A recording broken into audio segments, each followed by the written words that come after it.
Hallo Sabine. Guten Morgen. Guten Morgen. Jetzt wunder dich nicht, ich habe einfach mal alles mitgebracht, was wir brauchen könnten. Heute steht der Keller auf dem Programm. Fotos und Beschreibungen davon hatte Sabine schon im Vorfeld bekommen. Mariam Heine ist Make-up-Artist und Hairstylistin. Gemeinsam mit ihrer Familie wohnt sie in einem Reihenhaus. Wir sind hier vor 5 Jahren eingezogen und da stehen immer noch teilweise Umzugskartons. Ja. Es ist halt, wie es ist. Man kommt nicht mehr dazu mit 2 Kindern und noch 2 Hunden. Alltag. Ich glaube, da ist auch extrem viel zum Ausmisten unten. Super. Dass ihr im Keller vielleicht auch ein paar Sachen finden, die ihr jahrelang gesucht habt. Wer weiß, vielleicht finden wir ein paar Schätze heute. Ich suche immer noch ein paar Schuhe. Ja, siehst du, vielleicht finden wir die heute. Also ich bin ziemlich ungeduldig. Am liebsten hätte ich sofort heute Abend schon ein Nachherbild und alles steht da, wo wir es gerne hätten. So, ich nehme schon mal die ersten Boxen mit runter.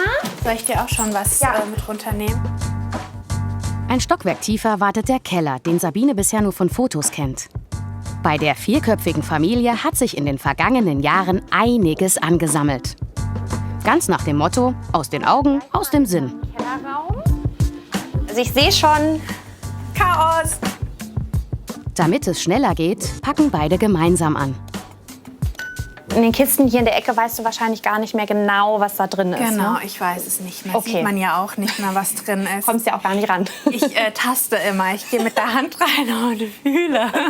Dann packen wir an. Packen wir an, geht los.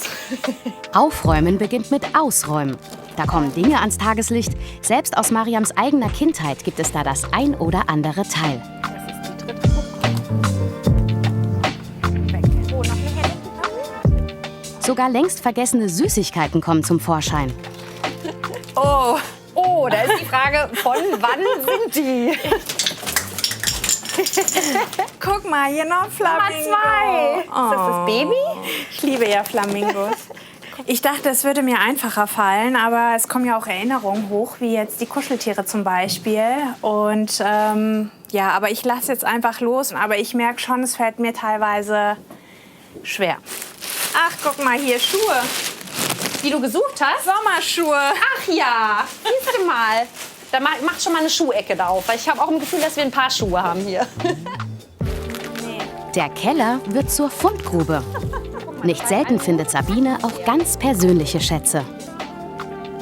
Also ein meiner liebsten Fundstücke war auch bei einer Kollegin lustigerweise ein Liebesbrief von einem Mann an ihre Oma, und wir haben da wirklich zusammengesessen und diese Liebesbriefe gelesen und wir haben fast angefangen zu heulen, weil das so schön war, und ach, das ist wirklich einer meiner Favorites. Ich finde es total schön, dass ich da in so einen persönlichen Prozess auch mit reingelassen werde von meinen Kunden. Also sei es, dass man irgendwie die Hochzeitskarten zusammen durchguckt oder eben alte Liebesbriefe zusammenliest, Fotos anguckt. Man erfährt sehr viel über die Kunden, wenn die das möchten. Ich meine, natürlich muss man auch nicht über alles sprechen. Das ist immer jedem Kunden natürlich überlassen.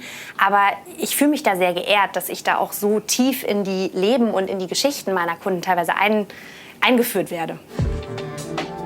Sabines Geschäftsidee basiert auf den Grundlagen der Bestseller-Autorin Marie Kondo.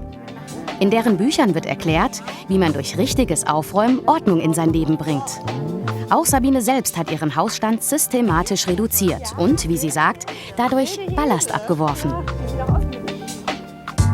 Der Kellerraum von Mariam ist schon bald ausgeräumt.